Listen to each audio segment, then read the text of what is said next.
Le défi, c'est d'analyser l'évolution de la situation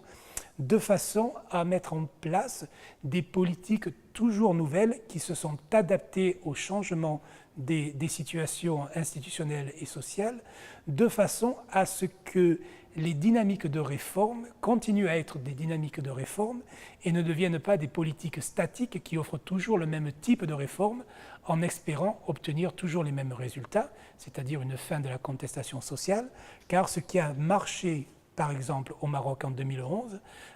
ne va pas forcément marcher au Maroc en 2014, en 2015 ou en 2016. Et donc l'évolution de ces dynamiques contestataires et de ces dynamiques de réforme est quelque chose que les nouveaux cadres, les nouveaux dirigeants, les nouveaux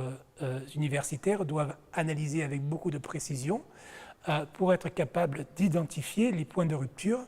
et particulièrement les possibilités de nouvelles transformations importantes sociales et politiques, ainsi que les possibilités, les limitations des politiques actuelles. La question centrale, c'est celle de la transformation des mouvements sociaux et des formes de contestation ordinaires qui se déroulent assez souvent dans ces pays du Maghreb, en des mouvements révolutionnaires, des mouvements socio-révolutionnaires qui peuvent transformer complètement le système politique et qui peuvent amener un changement de régime. Donc comment la dynamique révolutionnaire se crée-t-elle à partir de mouvements contestataires qui sont connus et qui sont pour la plupart du temps supprimés, réprimés assez efficacement par les régimes autoritaires du Moyen-Orient. Ce que le printemps arabe a illustré est une dynamique particulière de transformation politique et sociale où ces mouvements sociaux de contestation ordinaires augmentent en volume et en intensité de façon telle que les gouvernements ne peuvent plus maîtriser la situation, sont obligés d'inventer de nouvelles politiques et ces nouvelles politiques, ces nouvelles réponses sont parfois tellement inadaptées qu'elles contribuent en fait à renforcer ces mouvements de contestation. C'est ce que nous avons eu par exemple dans le cas tunisien où le régime de Ben Ali a répondu trop tardivement aux demandes sociales, économiques des contestataires et a répondu d'une façon inadéquate à travers l'utilisation de la force policière. Et ces réponses des régimes ont en fait contribué à enflammer la situation, à rendre ces mouvements contestataires plus puissants et à leur donner une idéologie révolutionnaire à la fin de cette période de manifestation. Le cas tunisien est assez typique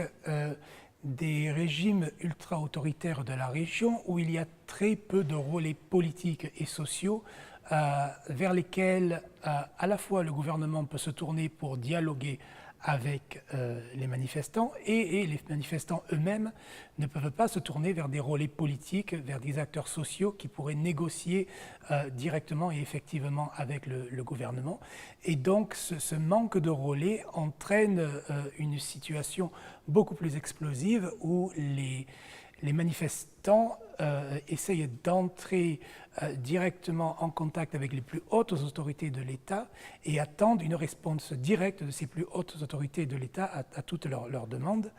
Ce que le régime n'a pas très bien réussi à faire dans les premières semaines de la Révolution, où les changements proposés par Ben Ali, par le gouvernement, étaient assez limités, sans grande portée, sans implication directe d'un point de vue économique. Et cela a contribué à faire perdurer le mouvement de contestation.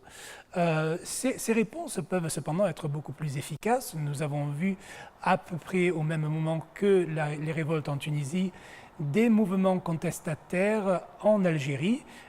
basés également sur des demandes sociales et économiques, Et le gouvernement algérien a répondu beaucoup plus rapidement,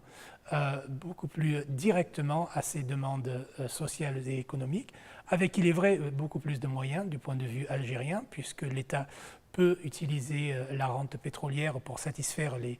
demandes économiques de la population. Et donc cette réponse rapide et efficace du gouvernement algérien a endigué, cette fois-ci en tout cas,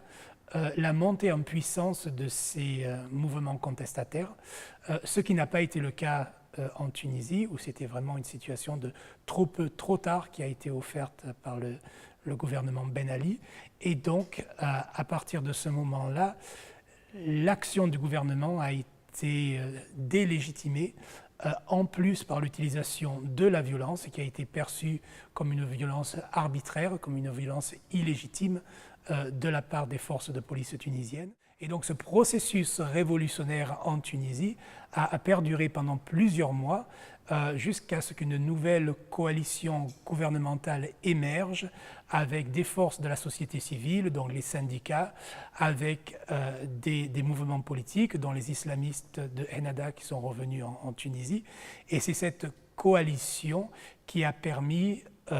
une réduction de la confrontation en offrant des voies institutionnalisées pour le dialogue entre les manifestants et le gouvernement.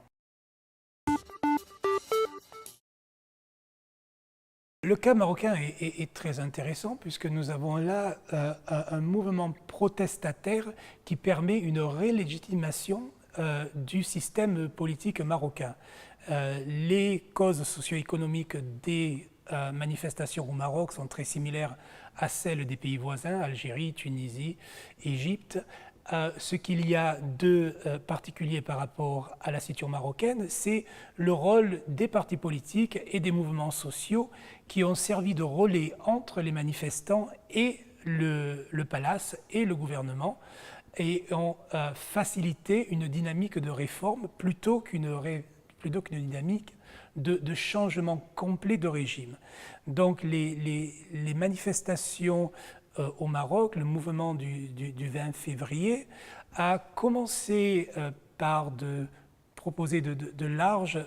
réformes, a fait des demandes assez importantes sur le système politique et puis progressivement, comme les acteurs politiques et sociaux se sont impliqués, ont dirigé ces demandes de façon plus institutionnelle,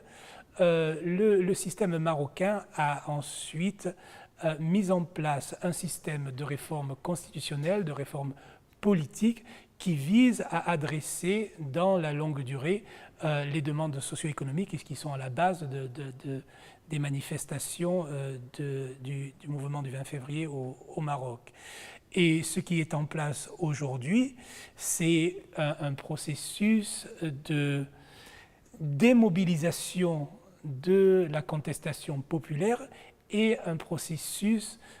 de transformation de cette violence, de cette contestation populaire en une contestation institutionnelle, une contestation politique où les différentes parties de la société marocaine font leurs demandes au travers des institutions existantes, politiques, sociales, et non plus en manifestant dans la rue. Cela tient en grande part à l'organisation de la scène sociale et politique au Maroc, qui était au départ beaucoup plus ouverte que celle que nous avions, par exemple, en Tunisie ou en Égypte, ou même en Libye. Et donc, ces acteurs institutionnels, les partis politiques, les mouvements sociaux, ont pu paraître comme des relais légitimes pour la contestation populaire, ce qui n'était pas le cas, bien sûr, dans des régimes autoritaires beaucoup plus fermés, où ces acteurs politiques et sociaux étaient soit non existants, soit complètement cooptés par le régime, et donc n'apparaissaient pas comme des interlocuteurs légitimes pour les manifestants.